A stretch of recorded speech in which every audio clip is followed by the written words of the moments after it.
नमस्कार दोस्तों, मैं अरविंद मिश्रा, प्रवक्ता श्री शक्ति डिग्री कॉलेज। आज आपको पुनः गणित शिक्षण के अंतर्गत पीडोगॉजी और शिक्षा शास्त्र दोनों को पढ़ाएंगे, जो आपके जूनियर सीटेट के प्राइमरी स्तर पर और टीटी के स्तर पर बहुत उपयोगी हैं। इसके अलावा अन्य सारी जितनी प्रतियोगी परीक्षाएं हैं जहाँ पर बाल विकास से संबंधित पीडोगॉजी संबंधित प्रश्न पूछे जाते हैं, वहाँ पर इस प्रकार से प्रश्न पूछे जाएंगे। तो आप लोग देखिए और अपनी तैयारी जारी रखिए। पहला क्वेश्चन बनता है कि आपकी कक्षा में कुछ बच्चे गणित में बहुत कमज़ोर हैं। इस समस्या का प्रमुख कारण हो सकता है प्राथमिक स्तर पर उन बच्चों की नींव का कमज़ोर होना, शारीरिक रूप से उन बच्चों का स्वस्थ न होना, आपका उन पर ठीक से ध्यान न देना, उपरोक्त में से कोई नहीं। ये 4 ऑप्शन हैं। आप जल्दी से विकल्प भरकर भेजिए, तुरंत भेजिए, आपको जल्दी से भेजिए। तो भेज दिया होगा आप लोगों ने। तो यहाँ पर पहला विकल्प सही है। प्राथमिक स्तर पर उन बच्चों की जो है नींव कमज़ोर है, तभी वो कमज़ोर हैं। अगला क्वेश्चन देखिए, व्यक्तिगत भेदभाव की समस्या है। मेधावी छात्रों में, पिछड़े छात्रों में, सामान्य छात्रों में या सभी में। तो व्यक्तिगत भेद मतलब जो है पर्सनल डिफरेंस की समस्या किस में होती है। तो पर्सनल डिफरेंस तो आप जानते हैं कि सभी जगह पाया जाता है। तो यहाँ पर ये चौथा विकल्प सही होगा, ये सभी सही होगा। अगला क्वेश्चन देखिए, गणित विषय में समस्याओं को हल करने के अलावा उनका अभ्यास करने में अधिक बल दिया जाता है, जिससे छात्र, पहला विकल्प देखिए, नए सूत्रों को समझ सके और उनके प्रयोग में दक्ष हो जाएं, गणना संबंधी कौशल में निपुण हो जाएं, नई धारणाओं को स्पष्ट कर सकें, ज्ञान को नई परिस्थिति में लागू कर सकें। तो जल्दी से आप विकल्प भेजिए, कौन सा सही होगा। तो आप यहाँ पर विकल्प भेज चुके होंगे। तो यहाँ पर देखिए, यहाँ पर आपका दूसरा विकल्प सही होता है। तो गणना संबंधी कौशल में निपुण हो जाए, इसलिए अधिक अभ्यास पर बल दिया जाता है। अगला क्वेश्चन देखिए, यहाँ पर दूसरा विकल्प सही है। निम्न में से क्या गणित शिक्षण में एक प्रमुख समस्या है? क्या एक प्रमुख समस्या हो सकती है? पहला विकल्प देखिए, प्राथमिक स्तर पर बच्चों के ज्ञान की नींव का कमजोर होना, अध्यापक के विषय के प्रति पर्याप्त ज्ञान न होना, बच्चों की शारीरिक एवं मानसिक स्वास्थ्य या उपरोक्त सभी। तो यहाँ पर कौन सा विकल्प होगा, आप लोग भेजें। और आप लोग चैनल को लाइक करिए, सब्सक्राइब करिए और वीडियो को लाइक कर दिया करिए। आप लोग बहुत लोग लाइक भी नहीं करते, क्या अच्छा नहीं लगता क्या हमारा पढ़ाना। हम देखते हैं कि आपको हम हर विषय का मेहनत कर रहे हैं, हर विषय का आपको वीडियो बनाते हैं। तो आप लोग चैनल को लाइक करिए और अपने दोस्तों और रिश्तेदारों में चैनल को सब्सक्राइब कर दिया करिए। वो लोग देखें, चैनल देखें, कम से कम जो है हमारे सब्सक्राइबर भी तो बढ़ जाएंगे। तो आप लोग इतना हमारा भी हेल्प करिए, ठीक है। तो यहाँ पर आपने विकल्प भेज चुके होंगे। तो यहाँ पर चौथा विकल्प सही है, उपरोक्त सभी। अगला क्वेश्चन देखिए, गणित शिक्षण में गणित शिक्षक की मुख्य भूमिका होती है निर्देशक के रूप में, दार्शनिक के रूप में, मित्र के रूप में या सभी के रूप में। तो विकल्प जल्दी से भेजिए आप लोग। आप हमारे स्टूडेंट हैं, आप सारे के सारे बहुत होशियार हैं। तो विकल्प आपको आता होगा, तो यहाँ पर आपको भेज चुके होंगे। तो यहाँ पर चौथा विकल्प सही है, ये सभी।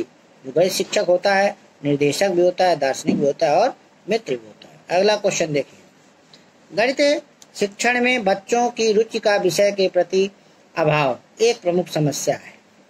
विषय में छात्रों की रुचि पैदा करने के लिए आप निम्न में से क्या एक प्रभावी तरीका अपनाएंगे? पहला विकल्प देखिए, कमजोर छात्रों के लिए अतिरिक्त कक्षाओं की व्यवस्था करेंगे, समय विभाग चक्र में गणित विषय को अधिक कालांश देंगे, विद्यालय में अधिक पुस्तकें खरीदेंगे, खेल वित्त शिक्षण करवाएंगे। तो ये आपके जो आप भेजिए उत्तर। तो ये आपके जो गणित के संबंधित वीडियोगॉजी है, ये गणित के अलावा आपकी सारी प्रतियोगी परीक्षाओं में आएगा। चाहे KVS में भी आते हैं क्वेश्चन, जो पीडोगॉजी संबंधित गणित की जगह विषय बदल जाएगा। अगर अंग्रेजी करते हैं तो अंग्रेजी आ जाएगा, हिंदी करते हैं हिंदी आ जाएगा, बाल विकास में आ जाएगा, बाल विकास आ जाएगा। तो यहाँ पर आप उत्तर भेज चुके होंगे। तो यहाँ पर आपका चौथा विकल्प यहाँ पर सही है, खेल विधि से शिक्षण करवाएंगे। अगला क्वेश्चन देखिए, गणित शिक्षण की समस्याओं को दूर करने के लिए निम्न में से क्या आवश्यक है? शिक्षक का व्यवहार उचित हो, व्यक्तिगत भेदों को कक्षा में अपनाया जाए, सभी विषयों के अभ्यास कार्य एक ही शिक्षण विधि से किए जाएं, या उपरोक्त सभी। तो इसका भी उत्तर आप लोग जल्दी से भेजिए। तो आप यहाँ देख रहे हैं कि जो है लगभग चारों के चारों आंसर, यहाँ तीनों के तीनों विकल्प सही है। तो यहाँ पर चौथा विकल्प सही है, बिल्कुल सटीक जा रहा है कि चौथा विकल्प सही होगा कि नहीं होगा, जल्दी से आप लोग बताएं। तो यहाँ पर देखिए, शिक्षक का व्यवहार उचित होना चाहिए, व्यक्तिगत भेदों को कक्षा में अपनाया जाए, जो पर्सनल डिफरेंस हैं उनको ध्यान दिया जाए, और सभी विषयों के अभ्यास कार्य एक ही शिक्षण विधि से किए जाएं। तो ये तो गलत हो गया, सभी विषयों के। यहाँ पर सबसे पहला पॉइंट सही जा रहा है कि शिक्षक का व्यवहार उचित होगा। शिक्षक का व्यवहार उचित होगा तो आपका वो अच्छी शिक्षण विधि अपनाएगा और अच्छे तरीके से पढ़ाया जाएगा, तो समस्याएं भी दूर होंगी। तो यहाँ पर पहला विकल्प सही है। अगला क्वेश्चन देखिए, निम्न में से क्या वर्तमान में गणित शिक्षण की एक प्रमुख समस्या है? तो पहला विकल्प यहाँ पर पड़ता है, गणित शिक्षण की शिक्षण विधियां, गणित उपकरणों का प्रयोग करने की क्षमता, कक्षा संचालन की योग्यता, शिक्षण विधियों का ज्ञान। तो यहाँ पर कौन सा विकल्प सही होगा, आप लोग जल्दी से बताएं। चारों विकल्प आप लोग ध्यान से देखो, सीटेट में आपको चारों विकल्प बड़े ही गौर तरीके से पढ़ना पड़ेगा, पूरे प्रश्न को ठीक से समझना पड़ेगा, तभी आप उत्तर दे सकते हैं। तो यहाँ पर आपका पहला विकल्प सही है, गणित शिक्षक की शिक्षण विधियां। तो ये शिक्षण की एक प्रमुख समस्या है, अच्छी तरीके से शिक्षण विधियों का उपयोग नहीं कर रहे। अगला क्वेश्चन देखिए, बच्चे वातावरण में सहज रूप से सब कुछ सीख लेते हैं यदि शिक्षक का व्यवहार बच्चों के प्रति अनुकूल है। ये कथन किसने कहा है? बहुत अच्छा कथन है। शिक्षक के व्यवहार को महत्व के लिए, वातावरण की शुद्ध वायु को, बच्चों की चतुराई को, शिक्षण की विशेषता को। ये उपरोक्त कथन किस प्रकार से दर्शाता है कि अगर शिक्षक का व्यवहार बहुत अच्छा है तो वो बच्चे को सहज रूप से सब कुछ बच्चे सीख लेते हैं। तो इसमें कौन सा सही होगा विकल्प? तो यहाँ पर आपका पहला विकल्प सही है, शिक्षक के व्यवहार को महत्व को यहाँ पर दर्शाता है। अगला क्वेश्चन देखिए, आधुनिक शिक्षण विधियों का प्रयोग न किया जाना निम्न में से किसकी एक समस्या है? पाठ्य पुस्तक की, शिक्षण की, विद्यालय की, अभिभावकों की। यहाँ पर कौन सा विकल्प सही होगा? तो जल्दी से भेजिए आप लोग। पाठ्य पुस्तक की होगा कि शिक्षण की होगा, विद्यालय की होगा, आपको सारे के सारे विकल्प वहाँ पर सीटेट में सही लगेंगे, इसलिए बड़े ही गौर से सोच समझकर उत्तर देना। तो यहाँ पर आपको दूसरा विकल्प सही हो रहा है, शिक्षण की। ऐसे हमारे कहने में आपको लगता होगा ये गलत है, लेकिन विकल्प वही सही है। अगला क्वेश्चन देखिए, गणित शिक्षण में शिक्षण संबंधी समस्याओं को दूर करने के लिए आप निम्न में से क्या उपाय अपनाएंगे? तो यहाँ पर आप विकल्प देखिए, प्रधानाचार्य से बच्चों की शिकायत करेंगे, गणित विषय में कमजोर बच्चों का विषय परिवर्तित करेंगे, बच्चों में उचित दृष्टिकोण का विकास करेंगे, उपरोक्त में से कोई नहीं। तो यहाँ पर कौन सा विकल्प सही होगा? प्रधानाचार्य से शिकायत कर देंगे, जल्दी से आप उत्तर भेजिए, कि विषय का परिवर्तन कर देंगे या बच्चों में उचित दृष्टिकोण का विकास करेंगे। तो आपने उत्तर भेज दिया हुआ। तो यहाँ पर आप देख रहे हैं कि तीसरा विकल्प सही हो रहा है, आप बच्चों में उचित दृष्टिकोण का विकास करेंगे जिससे उनके गणित शिक्षण की समस्याएं दूर हो सके। अगला क्वेश्चन देखिए, गणित शिक्षण की समस्याओं को दूर करने के लिए एक अध्यापक को निम्न में से कौन सी अध्यापक क्रिया अपनानी चाहिए? कौन सी क्रिया अपनानी चाहिए? समस्या प्रस्तुत करना, छात्र क्रिया को सही दिशा देना, छात्र का मूल्यांकन करना और उपरोक्त सभी। तो यहाँ पर कौन सा विकल्प सही होगा? जल्दी से आप देखिए उत्तर। तो यहाँ पर आपने उत्तर जल्दी से भेजा होगा, भेज दिया होगा, हम जान रहे हैं। तो यहाँ पर आपको चौथा विकल्प सही हो रहा है कि यहाँ पर आपके सारे के सारे सही हैं। समस्या प्रस्तुत कर रहा है छात्र की आपको सही दिशा देना और छात्र का मूल्यांकन करना, चौथा सही है। अगला क्वेश्चन देखिए, बच्चों को गणित सरल एवं रुचिकर लगे, इसके लिए एक शिक्षक को निम्न में से क्या उपाय करने चाहिए। बहुत अच्छे क्वेश्चन है। तो गणित में मनोरंजन को स्थान देना बहुत अच्छा है, क्रियात्मक कार्यों को प्राधान्य देना बहुत अच्छा है, बच्चों को ज्ञान प्रदर्शन के उचित अवसर प्रदान करना, या उपरोक्त सभी। कौन सा विकल्प सही होगा, जल्दी से भेजिए। आप सबको आता है, जल्दी से भेजिए उत्तर, बस पढ़ते ही उत्तर आप भेज दीजिए। तो यहाँ पर आप जैसा जान रहे हैं सभी के उत्तर लगभग सही होंगे, चौथा विकल्प सही है, उपरोक्त सभी। अगला क्वेश्चन देखिए, गणित शिक्षण में अभ्यास कार्य देते समय ध्यान रखना चाहिए। किसका ध्यान रखना चाहिए, अभ्यास कार्य का उद्देश्य स्पष्ट होना चाहिए, अभ्यास कार्य की गति उपयुक्त होनी चाहिए, पुनरावृत्ति उचित कालांतर से होनी चाहिए, उपरोक्त सभी। तो यहाँ पर कौन सा विकल्प सही हुआ, जल्दी से आप बताइए। तो यहाँ पर भी आपका चौथा विकल्प सही हो रहा है, उपरोक्त सभी।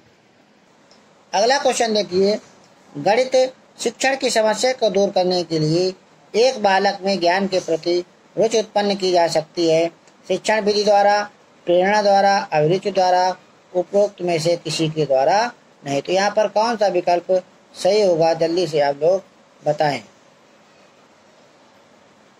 तो समस्या को दूर करने के क्या, जैसे आप कोई बालक को कोई दिक्कत है तो क्या कर सकते हैं, तो यहाँ पर दूसरा विकल्प सबसे सटीक है, प्रेरणा द्वारा। उसे मोटिवेट करेंगे और क्या समस्या है, क्या उसमें है, उसे समझाएंगे, मोटिवेट करेंगे कि तुम्हें आने लगेगा, इस प्रकार से उसका जो है रुचि आ जाएगी। तो यहाँ पर दूसरा विकल्प सही है। अगला क्वेश्चन देखिए, शिक्षण कार्यों को सुगम बनाने के लिए निम्न में से कौन सा गुण एक शिक्षक में नहीं होना चाहिए। नहीं पर विशेष ध्यान देना है आपको। वार्षिक योजना तैयार न करना, गणित की विषय वस्तु का उपयुक्त ज्ञान, अभ्यास कार्य को अधिक महत्व देना, पक्षपात रहित व्यवहार। तो यहाँ पर कौन सा विकल्प सही होगा, जल्दी से आप लोग पहले भेजिए। 5 सेकंड का आपके पास समय रहता है, उतनी देर में आप भेज दिया करिए। उसे हम ज़्यादा देर रोकेंगे तो वीडियो बड़ा होगा, और अन्य यूट्यूब चैनल के तरीके हम घंटों वीडियो नहीं बनाना चाहते हैं। आपको इस 15, 20, 25, 20 मिनट के अंतर्गत आपको सारे के सारे कंटेंट मिल जाए, लगभग 30 क्वेश्चन आपका तैयार हो जाए। रोज़ ऐसे तैयार करेंगे तो आप जितने लोग पढ़ रहे हैं आप सभी के सभी होशियार हो जाएंगे। और ये हम चैलेंज करते हैं कि जो पढ़ रहे हैं उनको गारंटी नौकरी ज़रूर मिलेगी, आप लोग बस पढ़ते रहें। तो यहाँ पर 16 का 1 ऑप्शन सही हो रहा है, वार्षिक योजना तैयार न करना। शिक्षक को वार्षिक योजना जरूर तैयार करना चाहिए। अब नेक्स्ट क्वेश्चन है जो विभिन्न प्रकार की प्रतियोगी परीक्षाओं में आए हुए हैं, इनको ध्यान से देखिए। आपकी समझ में से एक अध्यापक के लिए कौन सा कौशल अति आवश्यक है। ये PTT team, Punjab T team पूछा गया है। तो इसमें बच्चों को ज्ञान की खोज के लिए प्रोत्साहित करना, बच्चों के लिए सभी सूचना रखना, बच्चों से विषय वस्तु का स्मरण कराने की योग्यता, बच्चों को परीक्षा में अच्छे प्रदर्शन की योग्य बनाना। तो यहाँ पर कौन सा विकल्प सही होगा, आप लोग जल्दी से भेजिए। तो आपको जो है बहुत कुछ सोचना पड़ता है, बहुत कुछ करना पड़ता है। वीडियोबाजी में आपको दिमाग से क्वेश्चन करना है। और तो यहाँ पर आपको पहला विकल्प सही है, बच्चों को ज्ञान की खोज के लिए प्रोत्साहित करना। आप लोग जानते हैं कि आपकी TT का जो है लाइफ टाइम हो गया है। TT CT एक बार पास कर लेंगे, बस आपको बार बार पैसा बर्बाद नहीं करना है। अगला क्वेश्चन देखिए, कक्षा 3 का बच्चा है, 482 को 482 पढ़ता है, लेकिन 4082 को 4082 लिखता है, 482 करके लिख देता है। तो यह शिक्षक के लिए किस ओर संकेत करता है। आप लोग शिक्षक बनने जा रहे हैं, ये CT टीम पूछा गया क्वेश्चन। तो बच्चा संख्या के अभिव्यक्ति के विस्तारित रूप और लघु रूप से भ्रमित है। शिक्षक को स्थानीय मान विषय तभी पढ़ाना चाहिए जब बच्चे संख्या को भली प्रकार लिखना सीख जाएं। बच्चा कक्षा में एकाग्र नहीं और ध्यान से नहीं सुनता है। बच्चा ध्यान से सुनता है लेकिन स्थानीय मान की समझ स्थापित नहीं कर पाया। तो कौन सा यहाँ पर विकल्प सबसे सटीक होगा, आप जल्दी से उत्तर भेजिए। बहुत अच्छे क्वेश्चन हैं, आप लोग इनको इसी प्रकार क्वेश्चन आपके सीटेट में और अन्य जो है KVS AVS में पूछे जाते हैं। तो यहाँ पर अब आपने उत्तर भेज चुके होंगे। तो यहाँ पर सबसे ज़्यादा सटीक उत्तर जो है वो चौथा उत्तर है। बच्चा ध्यान से सुनता है लेकिन क्या है, उसमें स्थानीय समझ नहीं है। अगला क्वेश्चन देखिए, शिक्षार्थी के गणितीय निष्पादन अवरोधन के साथ संबंधित चाक्षुष स्मृति अवरोध का संभावित संकेतक है।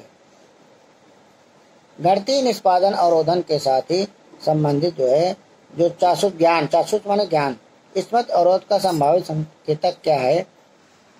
गणित संबंधित तत्वों के संधारण में अयोग्यता और समय बताने में कठिनाई, संख्या रेखा का प्रयोग करने में कठिनाई, एक क्रम में गणना करने में कठिनाई, छोटे परिचालनों के साथ व्यवहार करने में कठिनाई। तो यहाँ पर कौन सा सटीक उत्तर होगा, आप लोग जल्दी से भेजिए।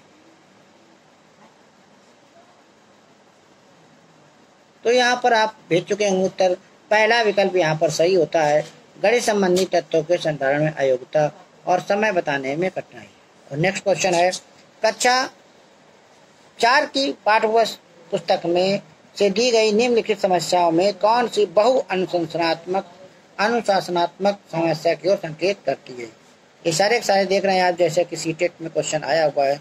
तो भारत के झंडे का आरेख बनाइए और झंडे में सममित रेखाओं की संख्या को पहचान कीजिए।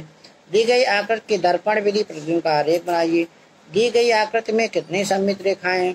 किसी दी गई ज्यामितीय आकृति में एक सममित रेखा खींचना। ये कौन सा विकल्प इसका सही होगा, जल्दी से भेज दीजिए आप लोग। तो बहुत सारे उसमें कार्य कर सकता है, बहु अनुशासनात्मक समस्याएं हो तो उसमें बहुत सारी समस्याएं मिल जाएं।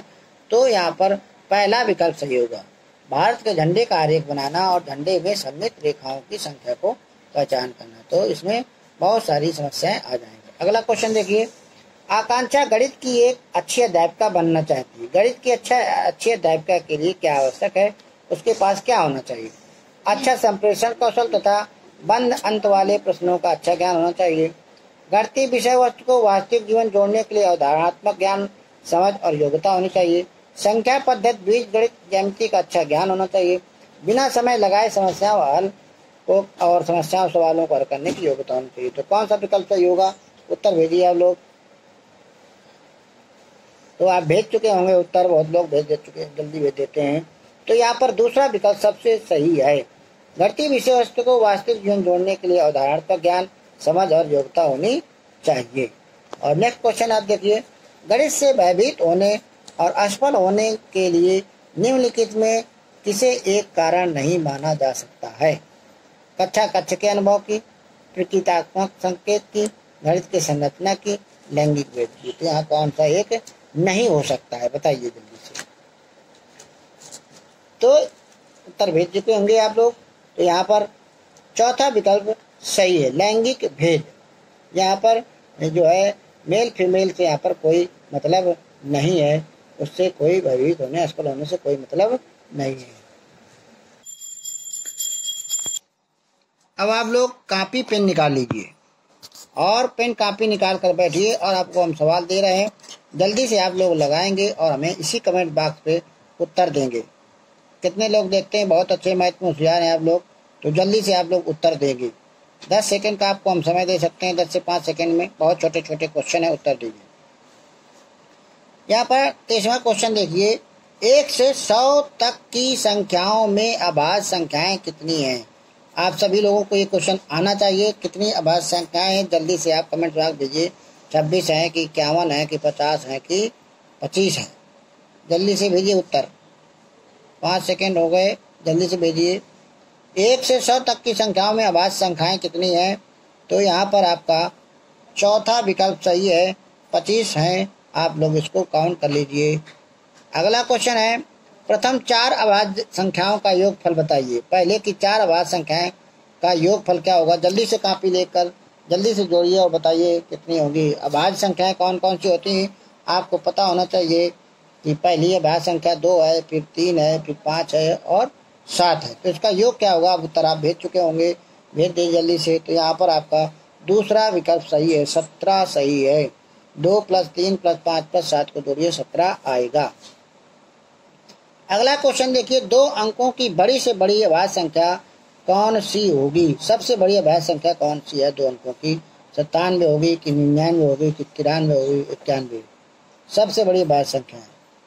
तो यहाँ पर देखिए 99 जो है भाज्य संख्या है और 93 भी भाज्य संख्या है, 91 भी भाज्य संख्या है। तो यहाँ पर 97 जो है आपकी भाज्य संख्या नहीं है। तो यहाँ पर पहला विकल्प सही होगा। अगला क्वेश्चन देखिए, दो लगातार सम संख्या तथा विषम संख्याओं में कितने का अंतर होता है? तो बहुत अच्छे क्वेश्चन है, आप जल्दी से भेजिए उत्तर। आपको आना चाहिए। 1 का होता है, 2 का होता है, 3 का होता है, 4 का होता है। तो चाहे कोई सम संख्या हो चाहे विषम संख्या हो, सम तथा विषम संख्या का जो लगातार संख्या का योग पूछा जा रहा है तो उसका अंतर हमेशा क्या होता है? 2 का अंतर होता है।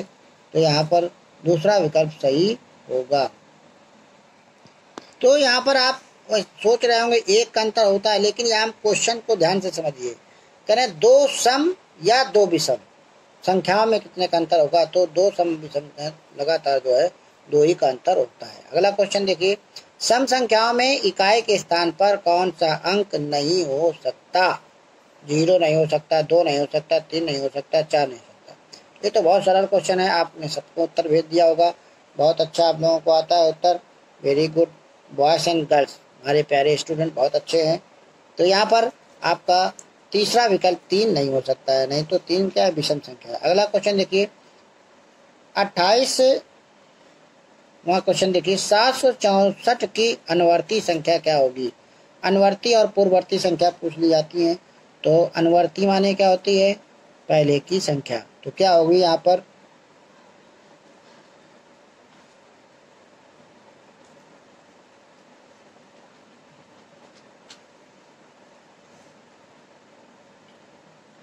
तो 764 की अनुवर्ती संख्या यहाँ पर 765 हो। अनुवर्ती माने आगे की, अपूर्ववर्ती माने पहले की। तो यहाँ पर 765 होगी। अगला क्वेश्चन देखिए 892 की पूर्ववर्ती संख्या क्या होगी? 892 की अपूर्ववर्ती संख्या है तो अभी बताया पहले की संख्या। तो 92 से पहले क्या होता है? 91। तो यहाँ पर चौथा विकल्प सही होगा। और लास्ट क्वेश्चन देखिए, नीचे दिए गई संख्या में कुल ऐसे कितने 5 हैं जिसके तुरंत पहले एक सम संख्या और तुरंत बाद एक विषम संख्या आ रही है? देखिए जल्दी से, बहुत अच्छा क्वेश्चन है और जल्दी से उत्तर भेजिए कौन सही है। 1 2 3 4 कौन कौन से इसमें सही है? जल्दी से मिलाइए और यहाँ पर भेजिए कि कितने 5 हैं। 5 देखिए, 5 के पहले एक सम हो और 5 के बाद एक विषम हो। तो यहाँ पर आप देखें तो आप पूरा मिला चुके होंगे, भेज चुके होंगे उत्तर। तो आपका यहाँ पर तीसरा विकल्प सही है। 3 ऐसी संख्याएं हैं जिनके ऐसी कुछ हैं। तो इस प्रकार से आपने इतने सारे क्वेश्चनों का रिवीजन किया। थैंक यू, धन्यवाद, नमस्कार। और चैनल को सब्सक्राइब करें और करवाएं और लाइक ज़रूर करें। Thank you.